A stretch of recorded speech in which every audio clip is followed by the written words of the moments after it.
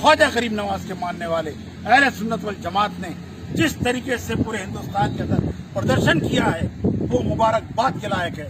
7 سے 8% یہ وہابی دیوبندی منافق یہ اگر الگ بھی ہٹ جائے ہمیں کوئی فرق نہیں پڑتا، ان کو اپنے ساتھ لینے کی ضرورت نہیں، یہ لڑائی ہماری ہے اور انشاءاللہ تعالی ہم اس لڑائی کو لڑیں گے اور جیتیں گے بھی۔ کوئی بھی یہ نہ سمجھ لے کہ خواجہ کے چاہنے والے کو وہ یہاں سے باہر نکال سکتا ہے، چاہے وہ سنگھ پریوار ہو، چاہے کوئی بھی ہو، کوئی بھی یہاں کے شہری کو باہر نہیں نکال سکتا۔ آپ لوگ بے خوف رہیے،